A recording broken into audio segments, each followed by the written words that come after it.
Bonjour, je suis Karuna Jeannette Bernisson, conceptrice de la méthode de guérison karmique MGK. Pourquoi Karuna?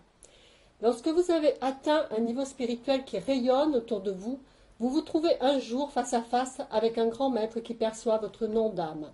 Ce maître, je l'ai rencontré le 23 juin 2012 au festival spirituel de Cogolin, à côté de Saint-Tropez, en la personne de Mahavashra. Et il m'a dit, tu es Karuna, Karuna Ani. Karuna veut dire compassion et Ani le feu. Je vous emmène au plus dur de vous-même, à votre karma cellulaire. Mais ce n'est pas du sadisme ou du commerce, c'est de la compassion, de l'amour inconditionnel. Car sans brûler votre karma par le feu, vous resterez bloqué dans l'enfer de la reconduction karmique d'incarnation en incarnation. On dit brûler son karma. Votre nom d'âme est votre vrai nom, votre nom spirituel. Vous rencontrerez vous aussi, après votre chemin d'évolution, le maître qui validera vos acquis. En attendant, nous allons dans cette série de 7 vidéos apprendre ce qu'est la numérologie ésotérique, spirituelle et karmique, ce que vous pouvez en faire et comment l'utiliser. Nous allons voir le langage des nombres. Le hasard n'existe pas.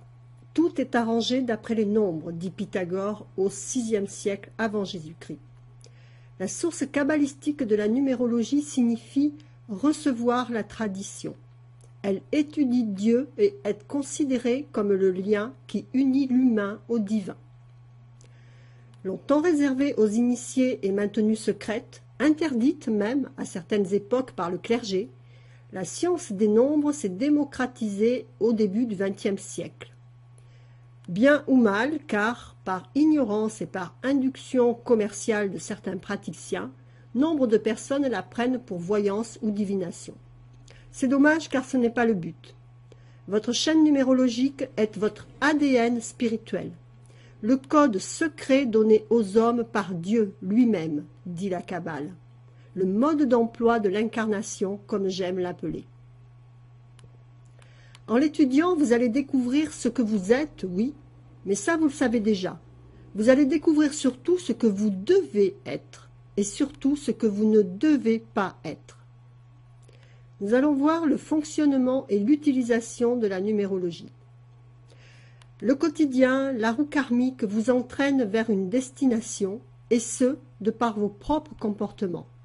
Lorsque vous fonctionnez en mode automatique, petit à petit, vous mettez en place une seule facette de ce que vous êtes.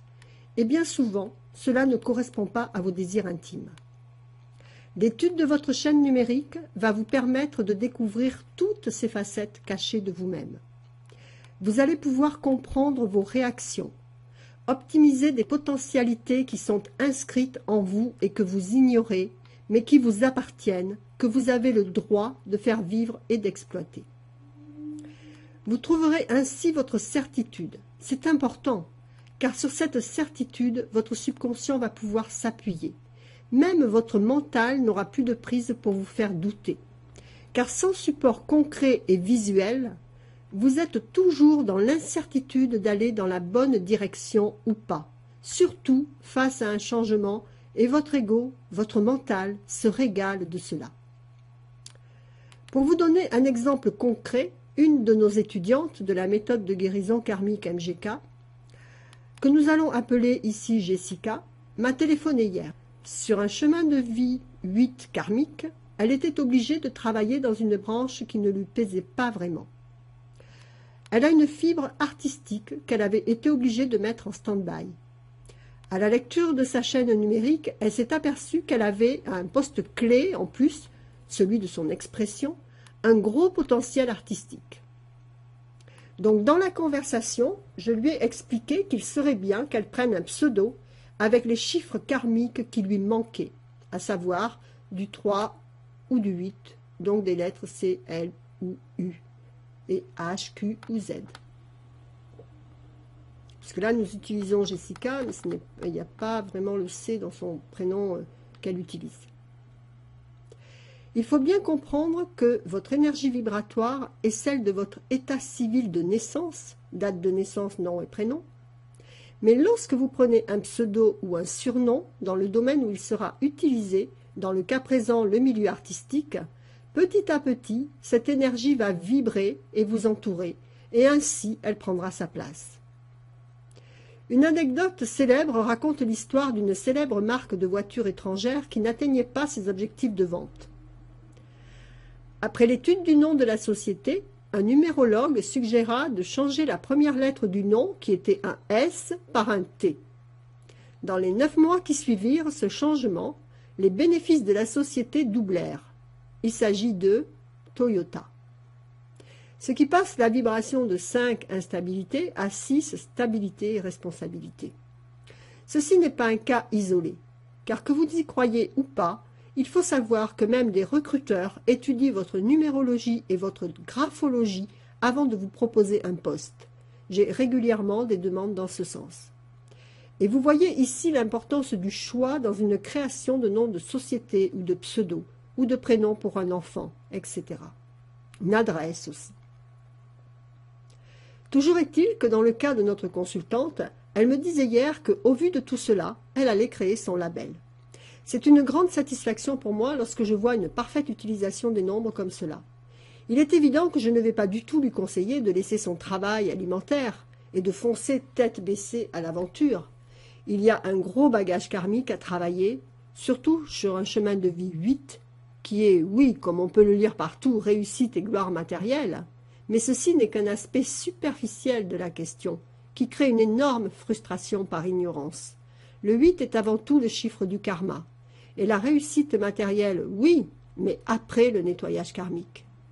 Et ce qui est inscrit dans vos cellules, il ne peut pas se deviner.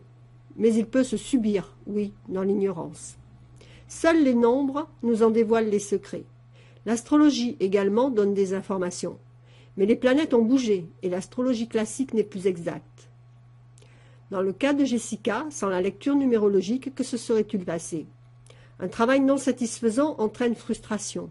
Renoncer à sa vocation entraîne regret et ressentiment. Ces ressentiments émettent une vibration qui amplifie les situations négatives autour de soi par la loi inexorable de la loi de l'attraction. La loi de manifestation, plus exactement. Car votre extérieur reflète exactement votre position intérieure. Et la boucle infernale était mise en place, d'insatisfaction en insatisfaction, ce qui attirerait immanquablement les rencontres karmiques qui auraient généré la reconduction des erreurs karmiques.